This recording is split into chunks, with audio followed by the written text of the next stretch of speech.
A very good morning, students. In the last of the videos, we have discussed about the fundamental units as well as the drive unit. हमने देखा कि भाई fundamental units क्या होती है, कौन सी units को हम फंडामेंटल यूनिट्स बोल सकते हैं या फिजिकल क्वांटिटी बोल सकते हैं। उसी तरह से हमने देखा ड्राइव्ड यूनिट्स क्या होती है और ड्राइव्ड यूनिट्स को कैसे हम ऑब्टेन कर सकते हैं by using the fundamental units. ठीक है, in the similar manner now we are proceeding to the next one. Next is the system of the unit. System of units क्या है, इन सभी की चीजों की जरूरत क्यों पड़ रही है।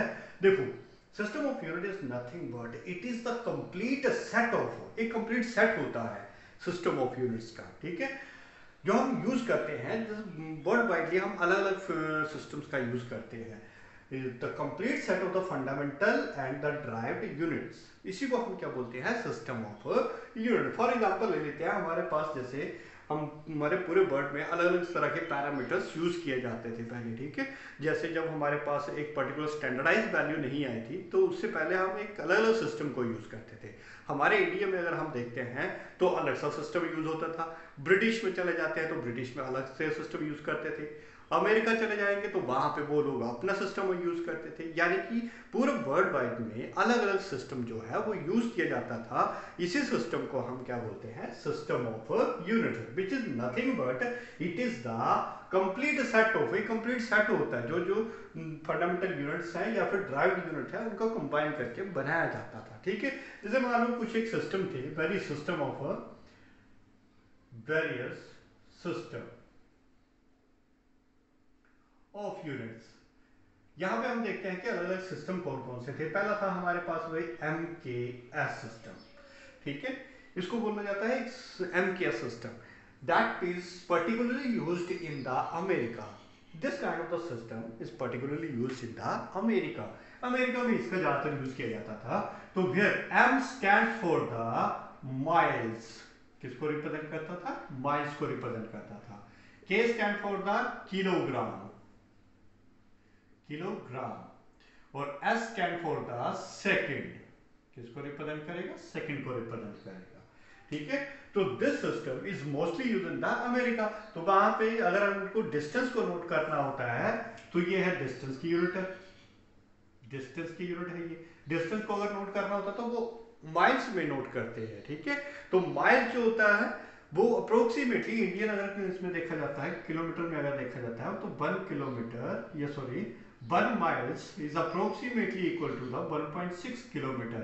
ठीक है, तो इसके किलोमीटर के बराबर होता है। तो ये डिफरेंट होती थी यूनिट इनकी अपनी। यानी कि अगर वो डिस्टेंस को नोट करते हैं तो माइल्स में नोट करेंगे, किसी वेट को मेजर करेंगे, मास को मेजर करेंगे तो किलोग्राम में, टाइम को नोट करते हैं तो वो सेकंड में नोट करते थे। ठीक है, इज इट क्लियर। उसी तरह से एक और सिस्टम हमारे पास ज्यादा फेमस था, that is the FPS system. This system is mostly used in the British country. कहां पे यूज किया जाता था, ब्रिटिश कंट्री में इनका ज्यादातर यूज किया जाता था। सेम वही सिस्टम है जहां पे अमेरिका वाले यहाँ पे MKS सिस्टम यूज करते थे, जिसको डिस्टेंस को नोट करना तो वो माइल्स में नोट करते थे। उसी तरह से ब्रिटिश कंट्री वाले लोग जो है वो FPS सिस्टम का यूज करते थे, where F stand for the foot. ठीक है, फुट को डिफाइन करता है। P stand for the pound. ठीक है, S stand for the second, time के लिए सेकंड का यूज करते हैं। जैसे अब देखो, ब्रिटिश सिस्टम वालों ने जो डिस्टेंस जब नोट करने लगे तो डिस्टेंस को किस में नोट करते थे, फुट्स में नोट करते थे। 1 फुट, 2 फुट, 3 फुट, इस तरीके से ये नोट करते थे। ठीक है, उसी तरह से अगर इनको मास को मेजर करना होता है तो वो किलोग्राम का यूज नहीं करते थे, वो किसका यूज करते थे, पाउंड का यूज करते थे कि भाई कितने पाउंड है, 1 पाउंड, 2 पाउंड। जैसे हमारे अगर किलोग्राम में इसको कन्वर्ट किया जाता है तो 2 pound will be approximately equal to 1 KG. 2 pound जो है अप्रोक्सीमेट 1 केजी के इक्वलेंट आता है। ठीक है, एंड 1 सेकंड, एस को सिंपल सेकंड्स में ही रिप्रेजेंट करते थे। ठीक है, one more system is also there which is more prevalent, that is the CGS system. CGS system stands for the centimetre. ठीक है, C stand for the centimetre, centimetre, G stand for the gram and S stand for the second. Time के लिए S second का use किया जाता था।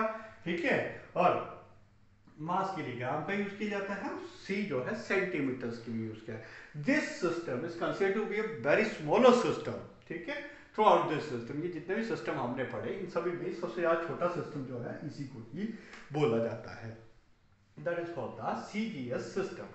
अब यहाँ पे बड़ी ज़्यादा दिक्कत हुई, क्यों? जैसे हमारी पूरी की पूरी कंट्री जो है उसमें कम्युनिकेशंस बढ़ा, उनके यहाँ से वहाँ आने जाने लगे, ठीक है। मान लो कोई साइंटिस्ट जो है यहाँ से चला गया वहाँ पे, ठीक है, ब्रिटिश से चला गया कहाँ पे, अमेरिका में चला गया, ब्रिटिश टू अमेरिका चला गया, ये कोई साइंटिस्ट चला गया, ठीक है। तो उसने भाई ब्रिटिश में जो नोट किया था, कोई भी पैरामीटर्स नोट किए थे, तो उसने FPS सिस्टम में नोट किए थे, FPS सिस्टम। तो वहां पे जाके वो FPS सिस्टम को इम्प्लीमेंट कर रहा था, लेकिन किसी को भी इसके बारे में समझ नहीं आ रहा था।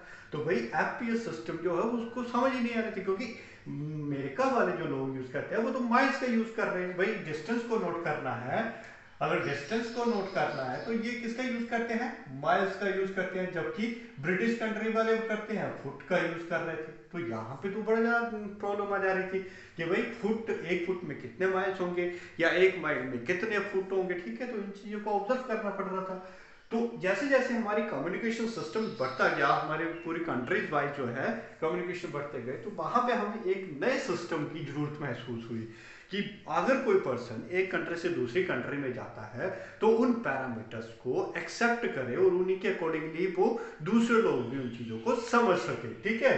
तो यहाँ पे एक नए तरह के सिस्टम की जरूरत पड़ी हमें। तो उस सिस्टम में क्या क्या कैरेक्टरिस्टिक्स होनी चाहिए, तो उस कैरेक्टरिस्टिक्स को हमने यहाँ पे रिप्रेजेंट कर दिए, ठीक है।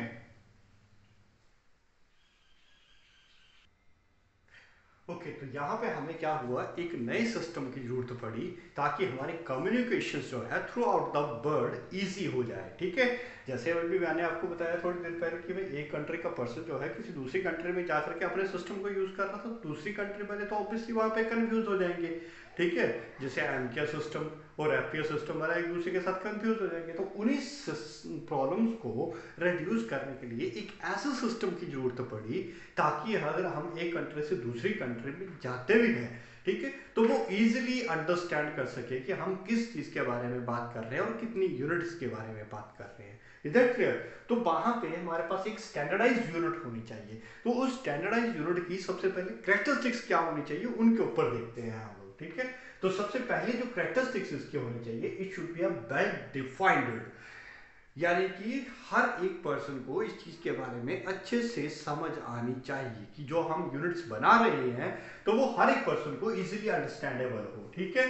Suitable in size, suitable second property जो होनी चाहिए वो क्या है, suitable in size. Suitable size का मतलब क्या हुआ कि ना ही तो ये ज्यादा लार्ज होनी चाहिए, ना ही तो ये स्मॉल होनी चाहिए, ठीक है। यानी कि बड़ी ही ज्यादा बड़ी इसकी यूनिट को बना दे तो वो भी इसलिए नहीं होगी, ना ही तो अगर बड़ी ही छोटी यूनिट्स को ले लेते तो वो भी बड़ी कॉम्प्लिकेटेड हो जाएगी, ठीक है।